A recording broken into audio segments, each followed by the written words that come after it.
thinking about the Super League now is very different to thinking about the Super League before the show, because Chris, I think you've helped us understand just how moneyed interests have been a cornerstone of football, and how there's all of these attempts throughout history to form breakaway leagues, to exert control over how football is organized so that you can have power consolidated in your favor. So against the backdrop of the conversation that we've had now, and looking at this attempt by super clubs in Europe to try and form this breakaway Super League, I suppose my question to the two of you is, what do you make of it? Do you think this is something, is a noteworthy shift? Is it something that's going to succeed? Or is it one of those things where, as I was saying earlier, this one might not succeed, but there's going to be a repeat attempt sometime down the line once more? I think you're absolutely right there. Well, this is not surprising. We've known about these kinds of discussions for a number of years. And of course, I am, like with the majority of football fans, totally opposed to these suggestions, particularly living in the United States, trying to support a football club such as LA Galaxy, where they have a really bad season, they won't be relegated, which is just crazy for me. But that's another discussion in itself. What I would suggest is consider the expansion of the FIFA World Cup. Consider the Premier League established in 1992. Consider when the European Cup was established in 1955. These were all suggestions at the time which were frowned upon, which people were very concerned about, exactly as we're concerned about this European Super League. So I would encourage people to look at this historically and make decisions on that basis. As I say, I am against these proposals, but I think there's historical precedent for these kinds of moneyed interests and suggestions historically in world football.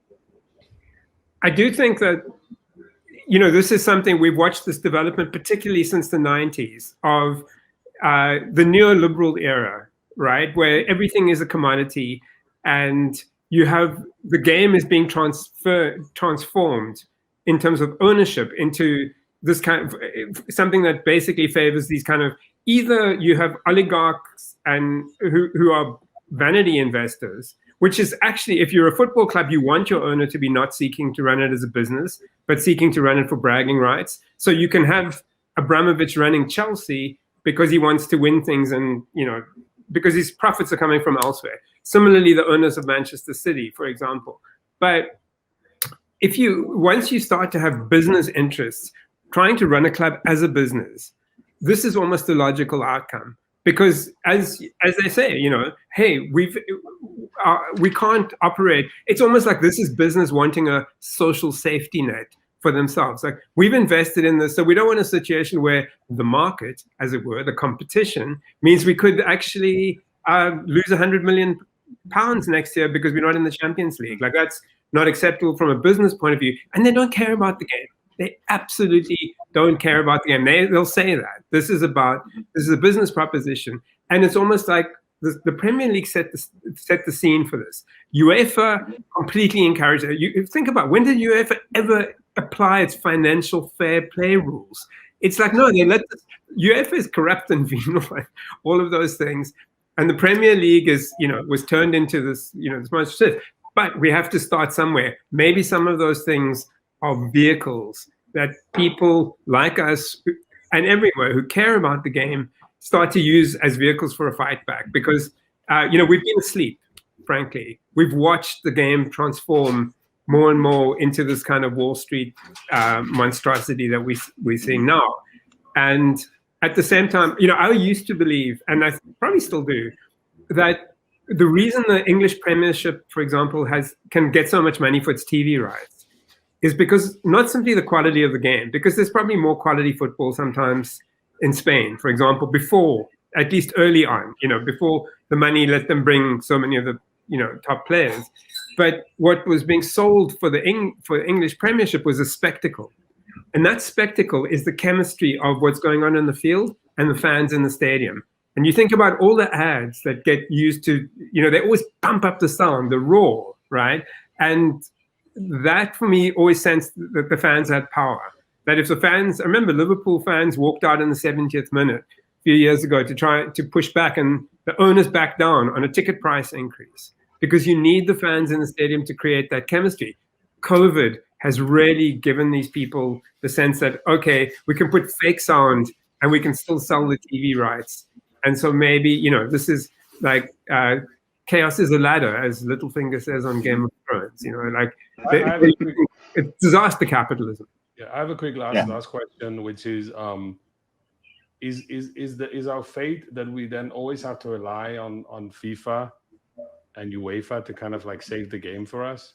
Because my theory is, and again, I can be proven wrong by the end of the week, but I sort of feel that people underestimate the power of FIFA, even how corrupt it is.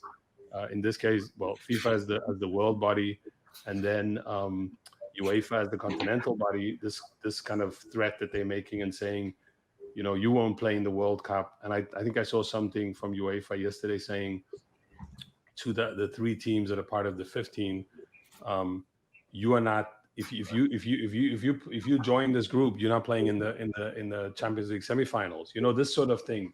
So I'm kind of curious: is it FIFA that's always going to save us? No, we're going to save ourselves. I mean, the thing is FIFA going to be a vehicle? Can we put enough pressure on FIFA? What does FIFA care about? It cares about its advertisers, right? Like if you think about, remember the decorrupting of FIFA, or to the extent that it happened, driven by Americans because the investors are all American, credit card companies, Coca-Cola, beer, etc., etc. Civil society pressure on advertisers, pressure on FIFA. So it's still going to be up to us. It's like if we were complacent about this would go ahead. It's like, I mean, you can't trust FIFA and UEFA to follow their own instincts and do the right thing. They have to feel the heat from the fans and the players and the managers. Comrade Klopp. You have the last word. You have the last word. Yeah, Chris. I think Tony's absolutely right there. I mean, it's the fans that have to push the owners, the players themselves, and as some of the tweets that you've been highlighting, Henderson, of course, of Liverpool, I think it's absolutely crucial that the players push the clubs, because as fans, we are the ones that are consuming this product, and if it means we have to turn off our televisions or burn our football shirts, then we may just have to go that route, I'm afraid.